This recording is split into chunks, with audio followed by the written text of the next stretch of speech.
Hello everybody, welcome to MaffmanJones, the movie channel.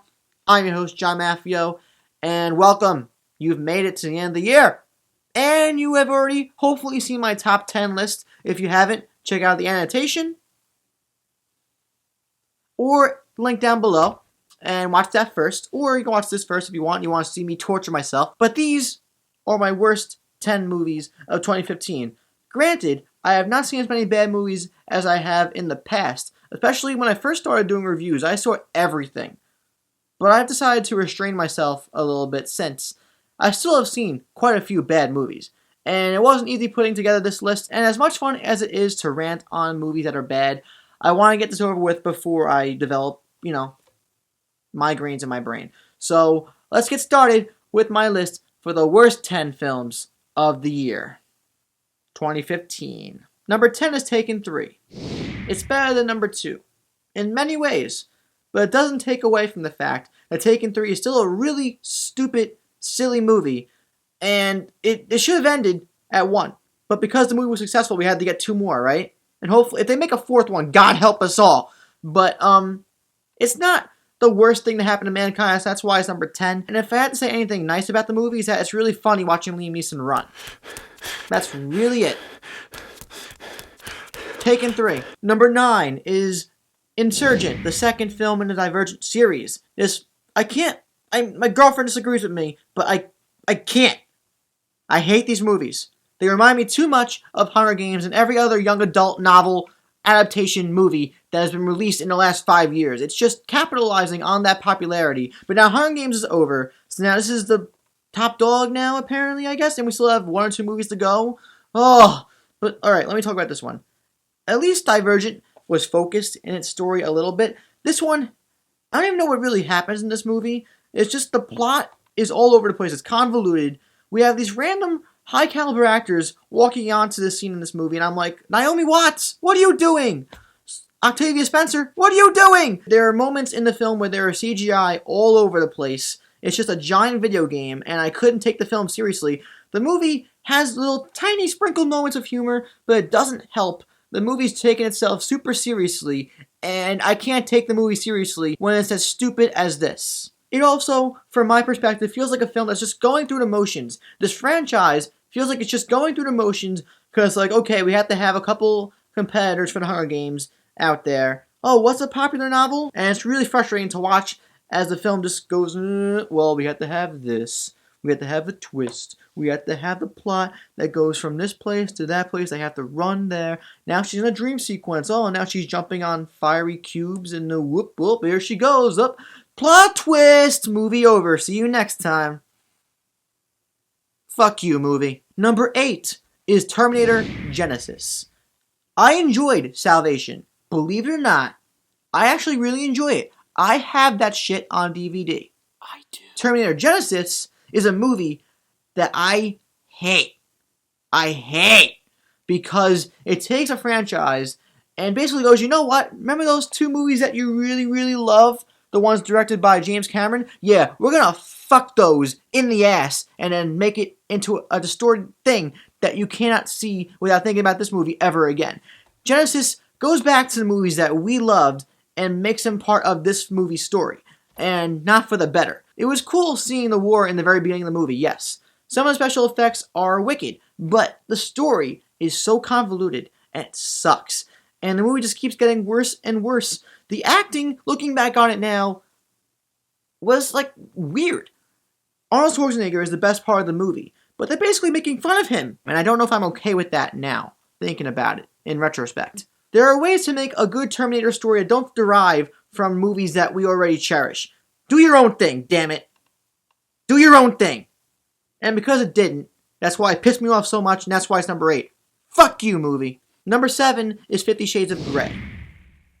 First, I will say, there were 1 or 2 scenes where I thought the composition, the framing, and the lighting of the actual scenes were gorgeous. But, however, you could polish a turd all you want.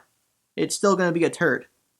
50 Shades of Grey is a movie that had so much hoopla surrounding it because of the sex. But man, Christian Grey is like this tyrannical, deviant, sexy man who's a businessman on the surface, but on the inside, he's a sex demon. And he's got the whip, and he's got the belt, and he's got the things. No, who gives a flying motherfucking shit?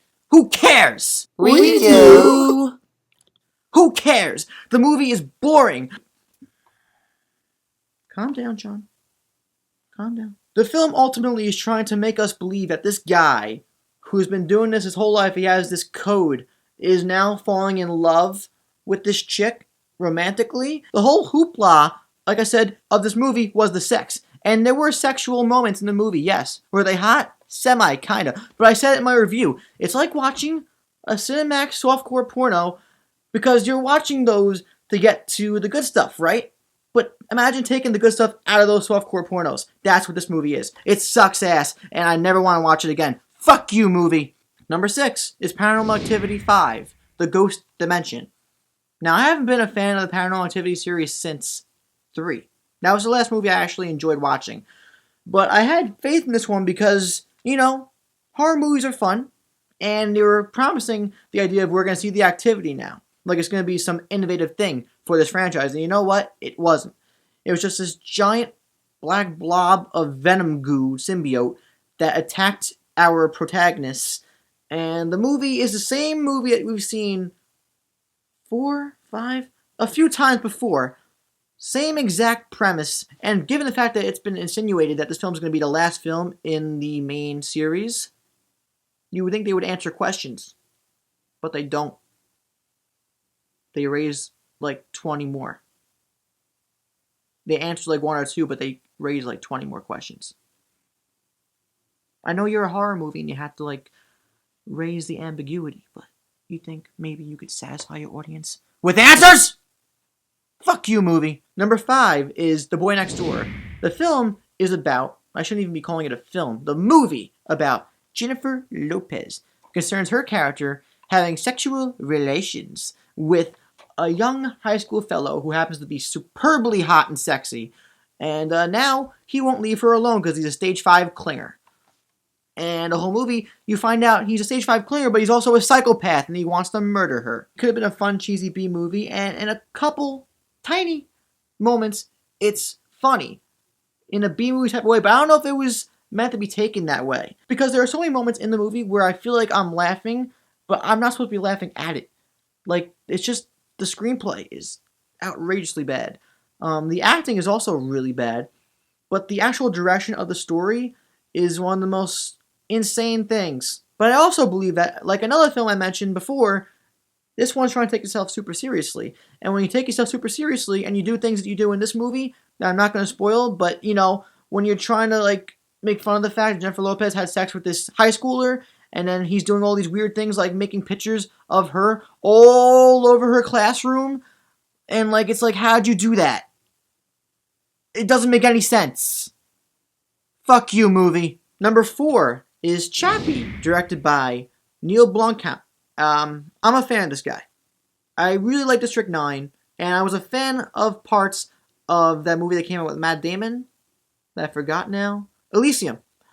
Chappie, though, no, the story actually kind of sucks. And the action, when it's there, kind of sucks. And Hugh Jackman, you think will be a great villain, he kind of sucks too. The direction of the story was just so ridiculous to me. The movie could have taken so many better directions, but instead, we have Chappie, this robotic character, stuck with this rap group who are terribly obnoxious and annoying, and we gotta deal with their annoyance for most of the film. And it just makes the movie unwatchable. And for a movie that does have some pretty cool ideas, when the film's unwatchable, it's just unforgivable. And the movie is very insufferable for the most part because the characters are frustratingly annoying. And I'm not going to give this movie a fuck you movie, but it's definitely a film that I was very disappointed by, and that's why it's where it is on this list. Sorry, Chappie. Maybe next time. Number 3 is another original piece, a sci-fi piece, that really sucks. It's directed by the Wachowski siblings.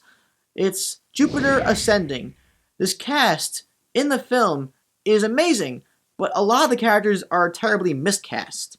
The story is really bad. The only thing really good going for it is the special effects. As cheesy as they are in some moments, they are a lot of fun and very anime-esque. But I can't forgive the movie for also being very unwatchable and insufferable because of the characters, the boring story. Some of the dialogue is so bad. And the movie, I was watching it, and it's over 2 hours long, and like a half an hour into it, I clocked out because I couldn't buy into this plot at all. It could have been a really, really slick, innovative sci-fi movie, but instead we got a really cliched, stupid story with awesomely polished special effects. Again, polished turd.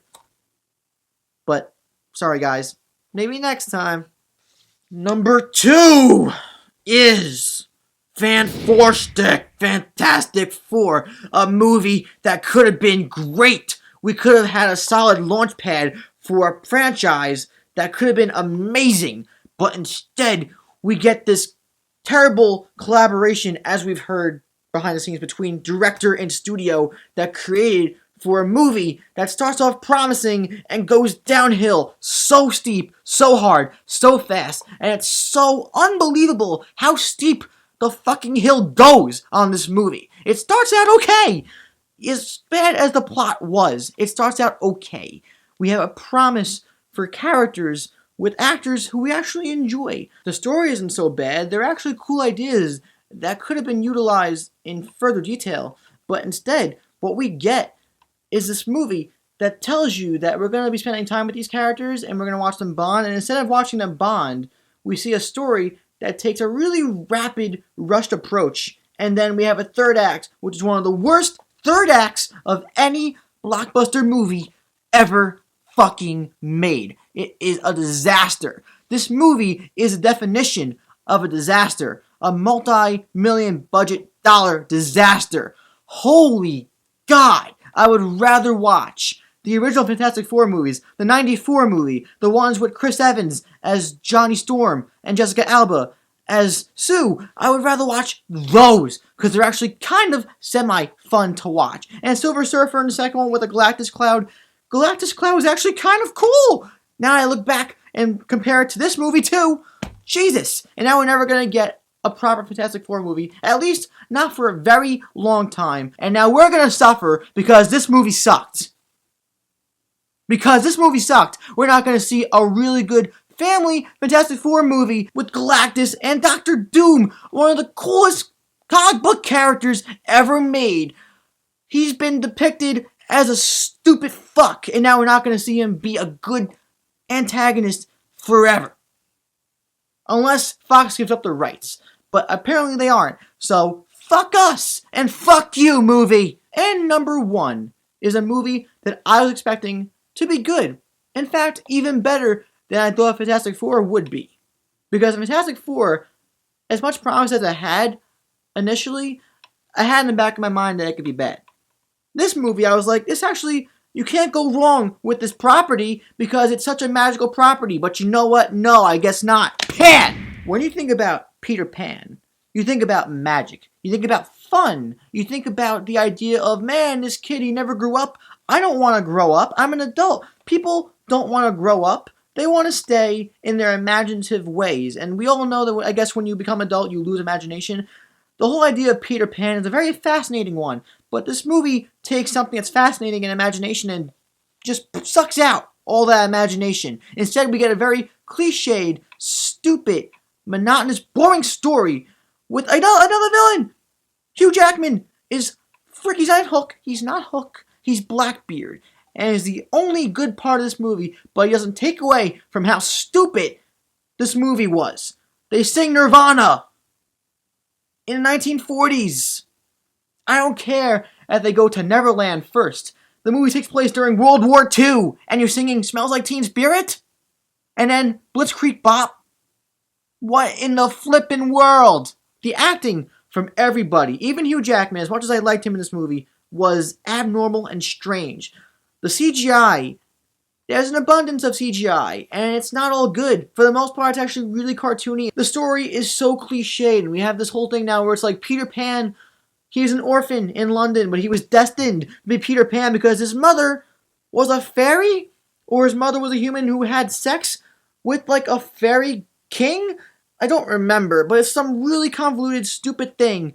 But it's like, oh, it was fate. Like, Pan is like a title. Pan is like Darth Vader, like you are Darth. Sith, Vader. Like Peter, his name was Peter, and they're like, oh, okay, Peter, you are now Peter Pan. Because you wore this necklace and you have your history, your illustrious history and lineage, you are going to become the one that saves us all. Well, you know what? Fuck you, movie. I hate you, and I can't wait to never watch you ever again because you suck the worst. And that, my friends, ladies and gentlemen, was my worst top 10 movies of 2015.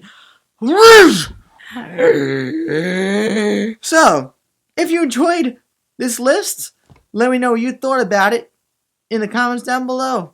What are your worst 5, 10, 15, 20, however amount of movies that you've seen this year? What was your list? I want to know what you guys thought were your worst movies of the year. Let me know in the comment section down below. My friends, this is the last video of 2015. I've been doing videos for 12, 13, 14, 15, 4 years?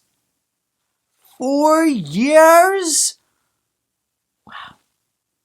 But yeah, 2016 is right around the corner. It's been an absolute pleasure making videos for another full healthy year on YouTube. And it's all thanks to you guys. I do have fun making videos, and I started out doing this because I wanted to do it, and I still do it because I personally enjoy making them, but you guys are everything I owe to. You guys are the best. All of your viewership is what pushes me forward, and all of your support. I couldn't thank you guys enough, and I hope you guys all had a great year as well, and I hope you guys have a solid New Year's Eve. Don't get too drunk. Stay safe. If you're a kid, have fun with your family, and I'll see you guys for the first video, whatever it may be, in 2016. I'll let you guys know. And, yeah, love you all. I'm John Maffio, a.k.a. MaffmanJones, and I'll see you guys next year. Deuces!